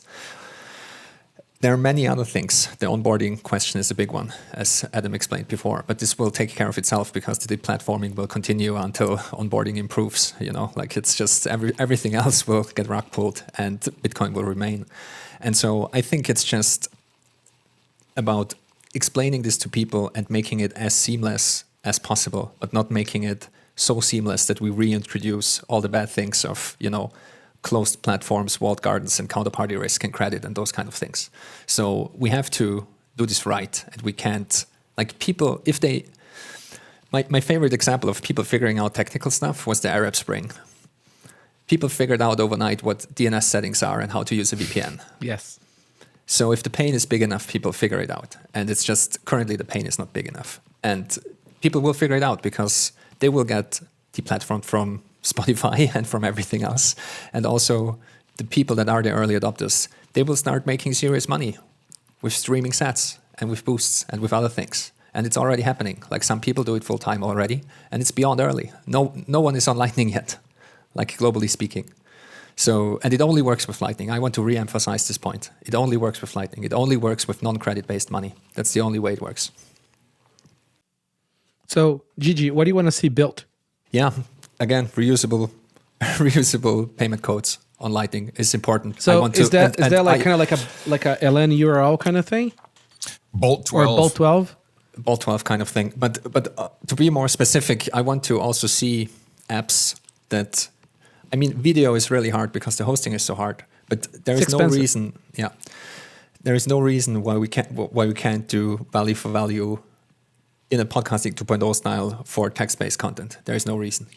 And Albi is on the right track. Albi, the stuff that Albi is building is awesome. Like parsing Lightning addresses out of existing websites and YouTube videos and Twitter profiles and just coming up with their own formats and defining their own metadata that you can easily add into pages and just making the payments invisible. The beautiful thing about podcasting 2.0 is that the payments are invisible. You just start streaming sats and you press the boost button and confetti is flying and real money is sent in real time.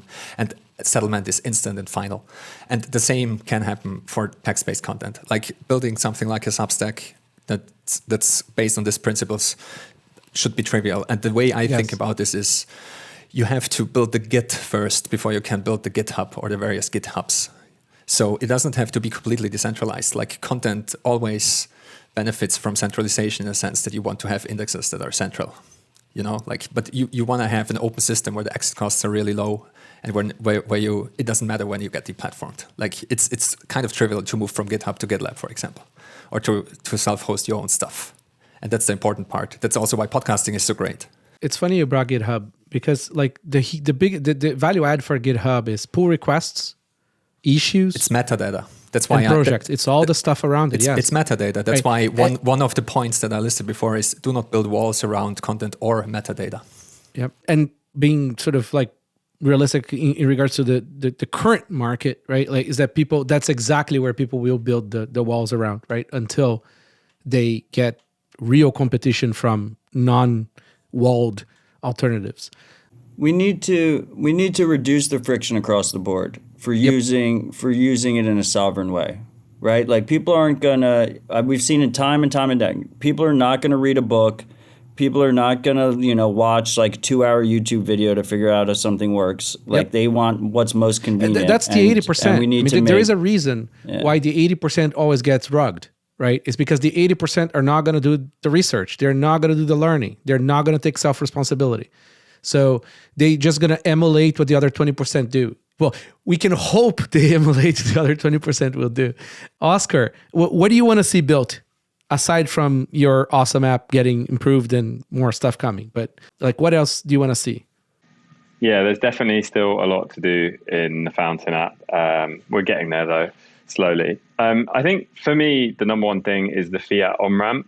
I don't think it's going to be Fountain that does this. It needs to come from outside. But for me, my dream is the ability for somebody that's never heard of Bitcoin before, doesn't know what Lightning is, doesn't know what sats are, to, in 1 or 2 clicks within the Fountain app, to be able to get their first sats and send that first boost, which is the magical moment for all of our users. It's why people love doing it, because it feels good.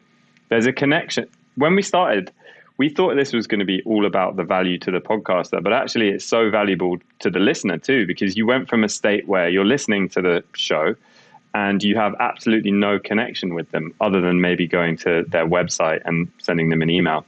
Whereas now, as you're listening, you feel connected to the host and you feel like you can reach out and send a boost or a message or a question. So I think for me, it's all about giving more people that experience of sending their first boost. And right now, it's just so difficult for your average person to get over those humps. You say that, but like, it's funny, like on the beginning of Bitcoin, right? We were there, like there was no way of getting Bitcoin. I mean, like the first time I got Bitcoin, I had to go meet with a guy at a Starbucks, and the price was found through another IRC chat where it was going back and forth. Like there was the Bitcoin price chart, like channel. And you met with the guy, gave cash, and you both bring your laptops and you sort of like, send it to each other kind of thing. And then like the biggest, I believe the revolution of like how Bitcoin really started to happen was because we had all these taps. There were a lot of taps where people could go and pick up a few free sats, right? In those days it was kind of full Bitcoins for a while. And then it was just, like a tenth of a Bitcoin and sort of so on. But people were able to get a few free of this thing, this magic internet money that you could use to sort of like go and just test it out. Because, any network has always a chicken and egg problem, right? So, and I find that the Lightning, like I am, guilty of using only custodial Lightning wallets, right? Because I already have enough shit in my life, enough Bitcoin in my life, enough sort of like tech to take care of that I don't want to deal with yet one more thing. So I use the least invasive custodial Lightning wallets that I could find so that I can have an easy experience. And I can totally understand how like your average person, your average listener, like how the hell is he going to be able to get a SAT to like then send it out? Like that's a tall order to ask, right? It's like, get a set. Oh, now you have a set. Well, I have this cool thing. Oh, now I'm going to send it out, right? So it's like, I don't know, maybe, is it you guys finding like people that want to sponsor those free sets? Maybe it's not free sets. Maybe they have to perform a task, Amazon Turk, maybe they have to go click some caption. I'm joking. But like, I think we need to let them buy though, because there's two magical moments. The first is sending your first boost and just realizing that you can. And you can do that with a small amount of sats. And that's why in Fountain, we do actually give you free sats to experience that first boost. But the second magical moment is actually sending a large boost and actually saying thank you through that medium. And that's the one where, whether it's Fountain or a sponsor or a partner, we probably won't be able to get to that level. And so we need the easy purchase mechanism, whether it's in Fountain or somewhere else where we can easily send it back. I mean, Strike's amazing, but it's only available in the US. So, we're very limited here and in other places. Is there a Sats Fountain anywhere? I don't know of any. I mean, like the Sats back stuff. Sorry, a Sats tap. Yeah, like the Sats back stuff, Fountain lets you earn Sats, but not like our old school like Bitcoin fountains. Can we monetize the ethical advertisers to get them to give the first Sats to the people on the platform to then? I mean, I think that's tangential. I think lucky for Oscar and all of us, it's getting easier and easier to acquire Bitcoin, and I think a lot of people are working on that. I have a quick question for Oscar, because we keep talking about incentives. As someone, Citadel Dispatch, I've been building Dispatch focused on the value for value concept, right? So I've been eating my own dog food or dog fooding it or whatever. Like I've been living it. And one thing I've noticed is a pain point, and we keep talking about incentives, right? And not having broken incentives, having solid incentives.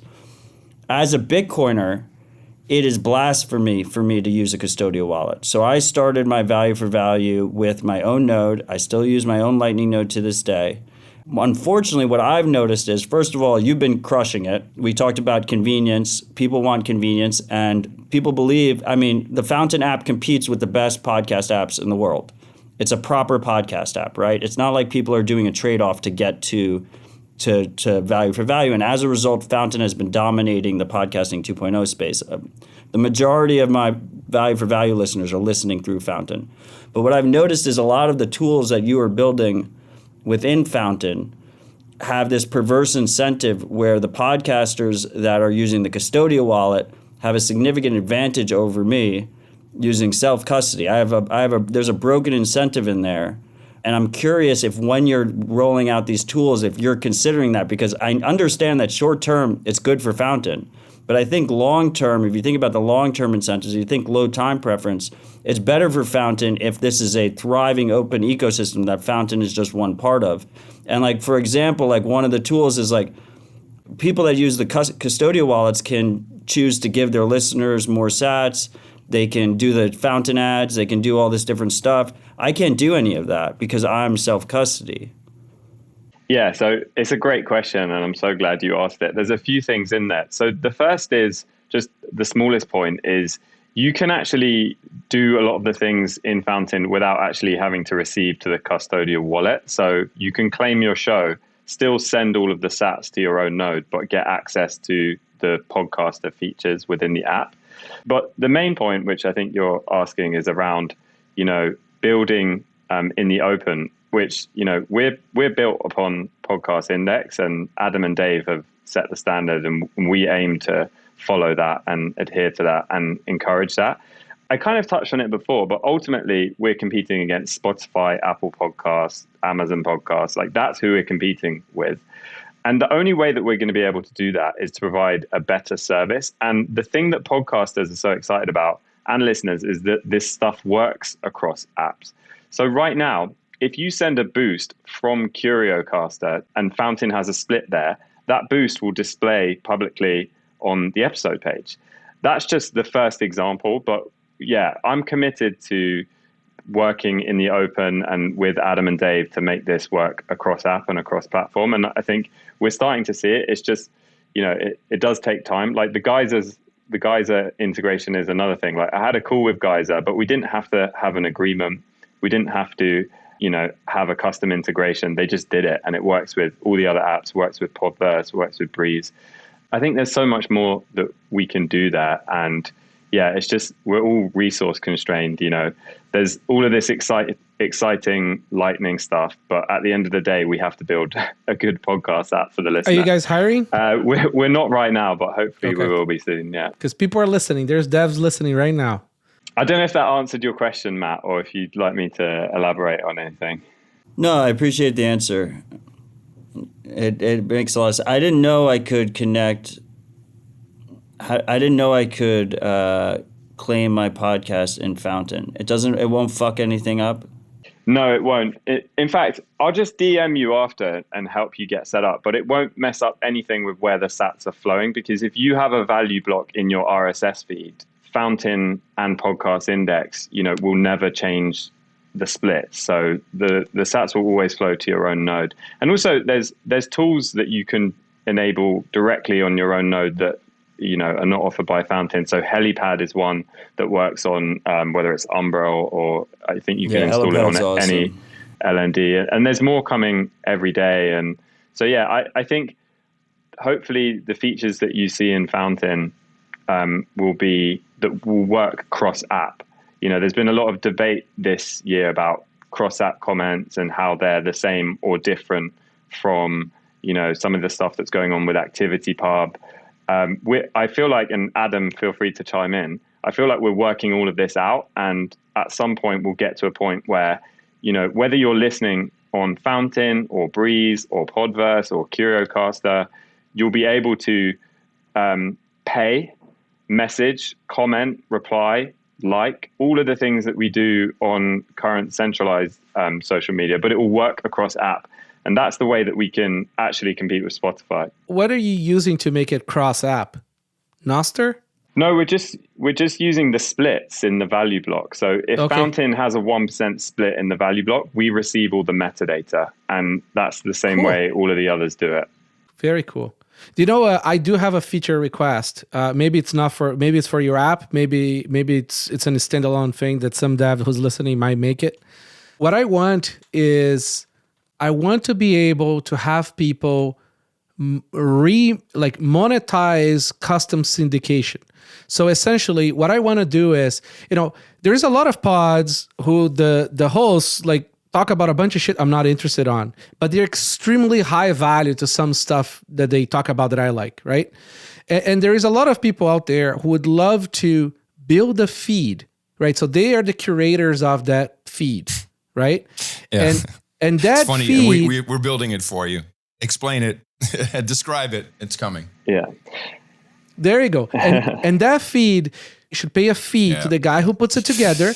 And then the lion's share goes to the creators who create the pods. And the pods can sort of block or not. They do whatever they want. But I'd love to have feeds of topics that are just sitting there for literally the last episode of Podcasting 2.0, Adam and Dave were talking about this and how we could do it. So yeah. Okay, so is it tomorrow, week? I'm just kidding. Well, be careful, because when it's ready, I'm going to ask you, where's your content? My content is already live. Please, I would love to see people monetize and also pay me for remonetizing my content. It would be amazing. It's called the remote item tag, and it's a part of the Podcasting 2.0 namespace. And we've built it with two use cases in mind. The one that you're discussing. So an episode or a clip, you will be able to reference that in your feed. So let's just say you're making a feed of great little clips of content or episodes. You will then point that remote item. It's just a pointer to your block, to your item block of that episode or that clip, and it will inherit all of the properties, including the value split. Now, Oscar is already doing a number of things with commenting and clips, which maybe you can just speak to, because, although it's not cross-app, he's showing something really important, and that is that people, as Oscar, you just pick it up, that it's really the listeners who are benefiting so much from parting with their money, I might add. Yeah, so totally. The way clipping works on Fountain is you can create a clip from any episode using the transcript, which makes it a lot easier to do, because if you have an audio waveform, especially on mobile, there's a lot of cognitive load. So when you create a clip via the transcript, it's much easier. When you create a clip on Fountain, other Fountain users can like your clips and send you sats with their likes. This is, amazing for the discovery, because one of the biggest problems in podcasting is, especially if you love them, is the time that you have in a day. Luckily you can listen whilst you're doing other things and in dead time, but still most people that love podcasts will have 10 hours, 15 hours a day of content that turns up in their feed. And that's not even counting the amazing other content that's out there on the internet. So yeah, clipping is massive, I think. And, we're just kind of pushing ahead in Fountain, but we're definitely, as I said before, in response to Matt's question, we definitely want to make this an open system and go with whatever standard eventually comes out of Podcast Index. Because as I said, if somebody creates a clip on Fountain, someone should be able to discover that, listen to it, and then click straight through to the episode on Podverse or somewhere else. And that's actually the value that we're creating and how we're going to compete against Spotify. And Spotify are never going to do that, because they've invested hundreds of millions of dollars in one direction. They're not going to turn that around. So yeah, loads of new features, and we'll make it all work cross app. It was pretty cool when I saw people making clips of the show on Fountain. It's okay, and then you click on it, you go to the actual episode, and there is some nasty that happens there. That was it was sort of a pleasant experience. The other thing on the clipping is the back catalog. So take RHR, take Podcasting 2.0, even if there's a developer listening right now that loves what Adam's been saying about Podcasting 2.0 and wants to jump in there, are they going to go back and listen to every single weekly episode? Some of them do, but it would be great if you could just go back and, pick out highlights based on, whether it's, topics or tags or things like this, go and look at all of the, clips that reference the live item, and maybe you can build something around that. But again, this should work across app, because we want to aggregate all of that content. One very cool thing that SoundCloud, I think, might have invented, I don't know if it was anywhere else before, was that graph showing which part of that sample had the most amount of plays, right? Yeah, this already exists. This already exists in Fountain. This exists in 3 external No, statistics but before. packages. No, this is like years and years and years ago. It's the same thing. It's the exact same thing. So like, so like you send people to the part that's most heard of that pod, right? That becomes the auto highlight. Most boosted though, not most heard. Dude. Most boosted for you. Okay. You haven't seen statistics. Have you seen statistics of 2.0 statistics, MBK? No. Okay. I mean, I just need to share. I just need to blow your mind for a second, if it's possible, if you let me do that. For sure. Okay. Yeah, I got it here. It's already up, baby. Let's look. These are all my episodes. So I'll just click on episode, and here you see how many sats I received. And then it's going to, it should show me the actual graph, and it'll show you where boostograms came in. Very cool. You know, it's funny, right? This is a advertiser's dream, because one of the biggest problems that advertisers have is the fact that they can't trust the numbers from the podcasters, right? Because there is no like good way for them to share.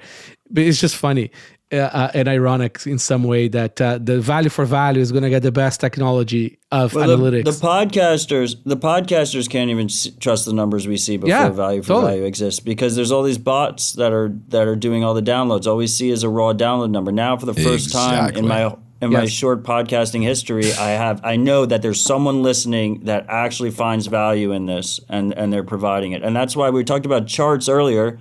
Like what Oscar did with the Fountain charts is the coolest charts ever, because it just lists by how much value people thought was there. It's not like bullshit algorithmic metrics, that black box that we don't know what Apple's doing for their charts. You know, views, you know, are a very like soft target, right? Like an actual payment in that specific time stamp is a much more valuable metric for people. It's a high quality signal that you can't fake. That's right, because there's a cost, there's proof of work there that somebody else gave for that specific time spot. Back to Hashcash, you know. All right, can I do my wishes before we all go back into how great it is? Yes. Because there's a lot to wish for. First of all, what Oscar implemented with putting a Fountain into the value block is something that I want the people listening to this podcast to think about, because this is now, it has become what I call the podcaster API. So without have to understand how to code anything, without having to even do an authentication with somebody, without having to do sign in, logins, whatever, there's a service, and one of them is BoostBot.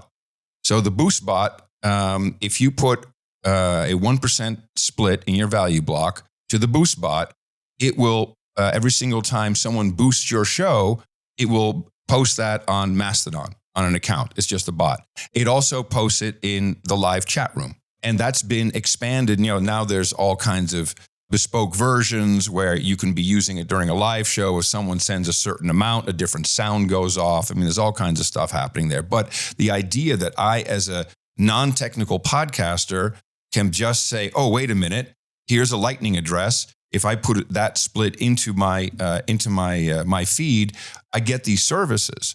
And that can be a statistics package. It can be a commenting system.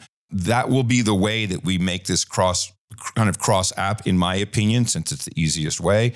Maybe ActivityPub is something, but just want to say that that's really critical. What's happening here is the value split enables you to activate a service that you otherwise probably wouldn't. You know, it would be too complicated for you to even think about how do I integrate that. Okay, so a couple of things. First of all, I wanted to point out, for 10 years, I wasn't really aware of it, but for 10 years, the podcasting industry kept saying to each other, we can't make podcasting, for effect, I'm going to, from time to time, just let you hear one of the boosts come in. We can't change podcasting. We can't upgrade it. We can't do anything because Apple won't do it, or Spotify won't do it. And they actually got to groveling and please, Apple, will you listen to us? And it was just horrendous. And it was impossible. They had boards and steering committees for 10 years, meetings, meetups. How do we move podcasting forward? How do we get more features in? You know what? Because people are just talkers. Most people are not builders. And we just sat down and built it. And then it came together because everyone really wanted it, but people like to yap a lot. So this is the same thing with the Lightning infrastructure. I'm really disappointed with Lightning infrastructure in general. I'm disappointed with the thinking, with the attitude of some of the developers. Bolt 12, which would be fantastic for what we're doing here, is now a punchline. It's just a fucking punchline. It's like, oh yeah, Bolt 12. If Claire doesn't do it, they don't do it, whatever. But the most disappointing thing is that the Lightning Network was not even really architected to do micropayments. And when I raised this early on in one of the meetings with Lightning Labs, I said, we're having a real problem the way it's set up. And, we're basically having to act as a go-between, a guaranteed liquidity provider for very small amounts. So when someone sends 2 sats or 1 sat as a part of a split, we'd like it to arrive. And we know that it's going to arrive with, so we have to do things like stack them up, to reduce fees. And there's all kinds of things that people are doing. But the answer from Lightning Labs was, we'll just have people send bigger amounts. So just so you know, the beauty of what we're talking about here is not what the industry is building. They're doing something else. It's about incentives, right? A lot of this entities are trying to sort of be Visa replacements or whatever, because that's where the big money is. So they are focusing their development in sort of essentially being the middleman, because middleman as a business is a proven model. Right, but they talk a big game, and I'm sick of that shit. You're not building it for micropayments. We're doing it for micropayments. Now, all of this, again, I've been doing podcasting for a long time. The education comes from the people. People teach people. People give people ideas. People hit people in the mouth. People tell people to go check something out. People tell people what music they should be listening to, what show they should be watching. Sure, advertising, marketing works. But when you have 100 people or 500 people or 5,000 people, and you say, hey, today, go out and tell at least one person about my show. This is how podcasting works. It's how it's always grown. Hosting companies. I'm very proud of the hosting companies. They were the most static, non-innovative, just kind of mill machines just cranking around, doing the podcast thing. They need to take the big league, the lead on educating podcasters, and many of them are. And there's a lot of enthusiasm. And so they're now enthusiastic amongst themselves, and now they need to translate that. They all have newsletters. They all have sign up. Why shouldn't they be doing onboarding? This is an ideal spot for them to integrate with any of the multiple of providers. So this is the problem I have, is a lot of talking, well, we should, we need, and it's right there. People just have to do it. So again, hosting companies, they got to take the lead on a lot of this. And I think they can also take the lead on onboarding podcasters with wallets, et cetera. Some are already doing that. They need revenue, right? I mean, hosting companies have revenue. They're doing fine. Well, I mean, they're losing a lot of business to Amazon and Google because, No, they're not. It's not true. It's not true. They're not losing any business. Amazon and Google do not host your content. Oh, yeah, sure. But no, what I meant is all these VPSs, right, that are out there, like you can see a lot of them getting bought out and sort of like consolidation. And, like this happened, say, about 5-10 years ago. A lot of that got eaten up by Google and Amazon and Microsoft. But, there is a lot of people now that have security needs. And they don't want to put their shit on Amazon. They don't want to get kicked out. Just so you know, there's podcast hosting is one of the most decentralized industries there is. And that's it's beautiful. And Spotify did purchase Anchor, and they now literally have become an Anchor.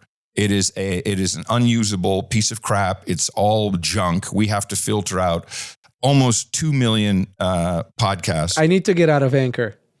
So anyway, and X22 report was on Anchor. Oh, gee, they deleted my entire feed. Oh, there you go. You get what you pay for. Anyway, onboard your listeners. Ask. So ask your listeners to try a new podcast app. It's very simple. Tell people, this is what you should try. Let me know if it worked for you. Reach out to me, reach out to someone else. Do you have some board where people, a forum where people, where your audience converses amongst themselves? So ask listeners to also onboard other podcasters that they listen to. So, and some of this do this naturally, but you just have to ask people to do this. And I would say podcasters, if you have any question about how this works, both value for value with 15 years of experience and mainly PayPal and 15 years and 15 months, really, a little bit longer, with Podcasting 2.0, which is only value for value. Take the time, listen to a donation. We call it the donation segment, but it's about an hour and a half into any No Agenda episode. Listen to how we do it, and please put a calculator next to your device and count up how we're doing. Do it for this pod right now. Let's hear it as if you were doing it. No. You're missing the point. It's going to be unique. No, I understand, but people need examples, right? And they may not sort of like go and listen to it. No, I just told them. No. This is my wish list. Oh, I see. want people to go listen to No Agenda, to listen to a segment, and then also listen to Podcasting 2.0, which comes about an hour into the show. Listen to the amounts, listen to how we do it, listen to what we say, listen to what we ask. And please keep a calculator next to your device and tell me this shit doesn't work. And then we need new experiences. There is an open API, which is incredibly rich. There's a place where we all hang out, podcastindex.social. It's a Mastodon. You're welcome to come in. You're welcome to even follow us from anywhere, any Mastodon or ActivityPub compatible account. And look at what else you could build. It doesn't just have to be the traditional, here are the podcasts on the left, here's what I subscribe to, et cetera, et cetera. It can be any kind of listening experience. It can be an experience where maybe engagement with Satoshis is more important than the podcast itself.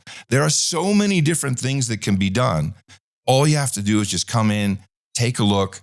It's a very, very rich environment, incredibly well documented. And I know that there are some people who are doing this, but there's so much more that can be done. And on deck is music, and we're going to blow the shit up when we do it with music. We're going to blow it up.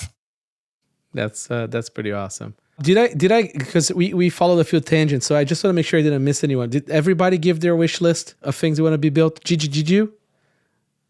Yes, you did. Yes. Okay.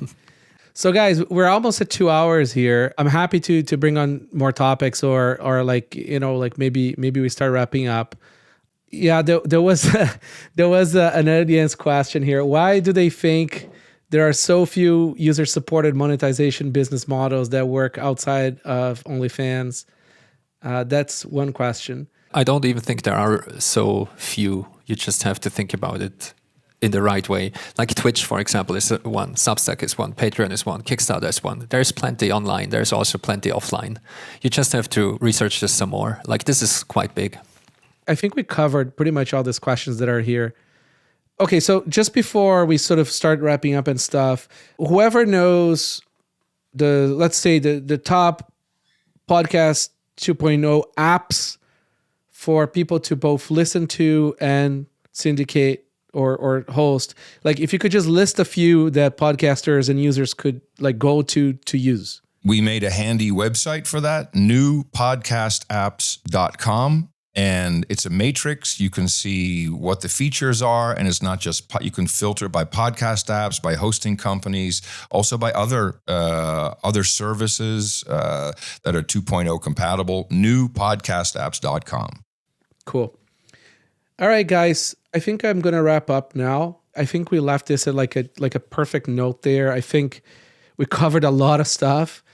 This was phenomenal conversation, even for me, who was a bit on the fence. I think I'm sort of being pushed over.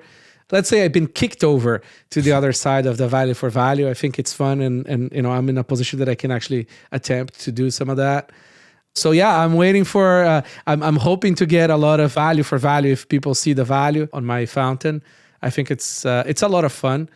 So any final thoughts? I think it's a good place to start that. Gigi, do you wanna go first and give us your final thoughts?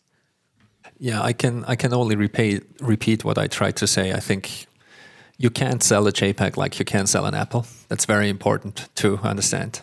You can't do any kinds of micropayments with credit money. It's just impossible. Fees will eat your life, counterparty risk will wreck you. So we have to use Bitcoin and Lightning. And you have to build this out in the open standards. You absolutely have to. It's what made the internet great. Net neutrality and open standards made the internet great and made what it is. And I think the same is true for Lightning. And I agree with Adam's criticism on kind of, like the infighting and kind of weird incentives from the different Lightning implementations and those kind of things. And, many people having different motivations of what they are building and why they are building it out. But the easy solution is just to go ahead and build it yourself. And that's what I try to do as well. So I'll do my best to work on the value for text side, and I have many ideas and many plans. So if you're interested in that, please reach out. I should be very easy to reach. I might even consider reopening my Twitter DMs for that. Yes. I think it's important, and I keep on banging on this in every conference I speak. It's just nobody needs permission to build on Bitcoin. If the Lightning implementations that are available don't work for you, start a new one. I agree. It's amazing. Like, you don't need to work with any of the shit that's available. You can go and do your own thing. You also don't need any permission to start a value for value podcast or do a value for value video thing or do a value for value text thing. Just do it. That's how it's done. That's right. Get it done. Oscar, any final thoughts? No, I think probably covered it all. I would just say, I guess number one, if you haven't tried out Fountain, please give it a try and let me know if you have any feedback. And then the second thing is just, whether it's through value for value and Lightning or just a different method, go and thank the content creators that you listen to or watch, because I know that it helps them, and it's not just the sats that they receive, but it's the messages as well. So, if you enjoyed the conversation, take this opportunity to go and, thank your favorite podcaster or creator. Awesome. Mr. Curry, final thoughts? Yes, I'm very privileged and I'm blessed to be working on this project, Podcasting 2.0, podcastindex.org. It encompasses more.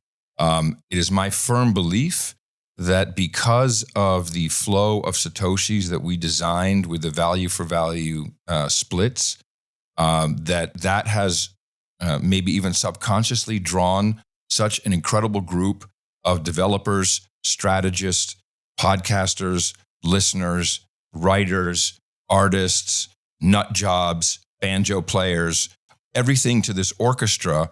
And because everyone knows that they can have a piece of some actual action if they contribute, even the people who do chapters or there's so many things. Everybody can participate. And when I step back and I see the 50 to 100 people who are active in building this out every single day, I had a very large company at one point, publicly listed. There's no way I couldn't have a $100 million a year payroll and afford or even find or retain this type of incredible caliber. So there's something magical about the value for value flow that is not just from one point to the next, but what happens with it in between, that is making these types of open projects not just incredibly effective and successful, but really enjoyable. So I'm blessed, and I really appreciate everybody who participates in it. That's everybody on this call, of course. I really appreciate y'all. Awesome. Thank you, Adam. Likewise, Adam. Thanks for everything you started there. Odell, Matt has literally one of my favorite podcasts in the space. And, as usual, it's a pleasure having you here again as a guest. And please, Matt, why don't you drive this home and give us your final thoughts here? I want to thank you guys for this conversation. I truly enjoyed it. You guys are all legends.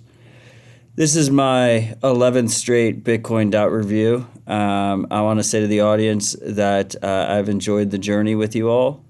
My time is scarce, and I need to focus on things that are... MVK clearly does not want to co-host. So this might be my last Bitcoin DAO review. So if that is the case... consider opening your favorite podcasting app and searching Citadel Dispatch and joining the value for value revolution. Boost, boost, boost. There you go.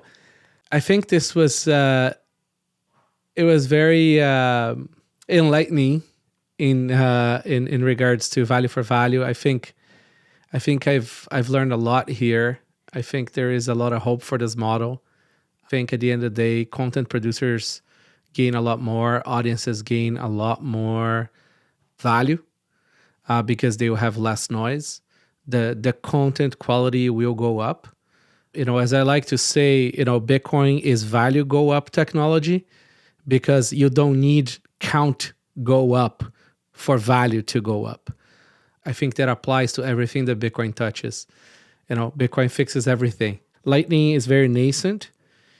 It has a lot of confusion, even from the people who are working on it. But I think either Lightning or something like Lightning will take off because it's just there, right? I mean, it's obvious.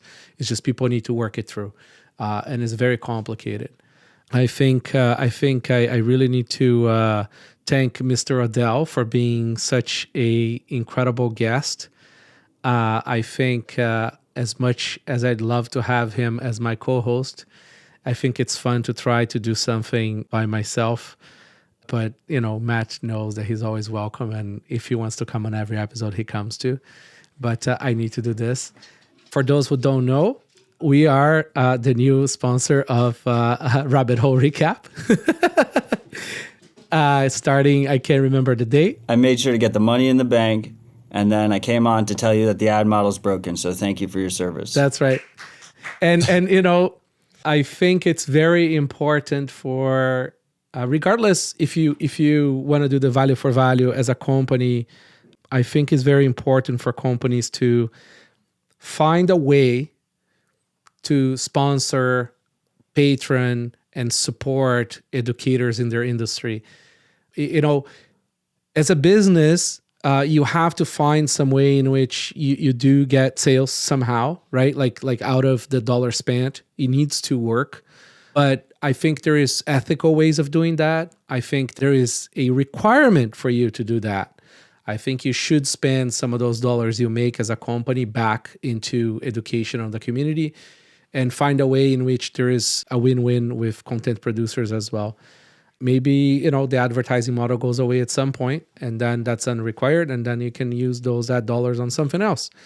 That's at least how I feel.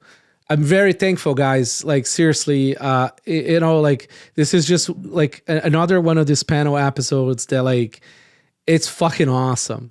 It's great to have people who are actually building shit, are not LARPers, and have opinions to share and are open to discussions. I'm very, very grateful you are all here. So you all have an amazing rest of your days. Cheers. All right, brother. Thank you very much. Thanks. Thanks for listening. Don't forget to get in touch on Twitter at Bitcoin Review HQ or the Telegram Bitcoin Review Pod or email bitcoinreview@coinkite.com. Remember, I don't have a crystal ball, so if you have a cool project you're working on, do make sure to get in touch with us. If you'd like to support the show, you can send Boost or Stream Sats on any Podcast 2.0 app. It really means a lot. And if you're still not bored, you can follow me on Twitter at NVK.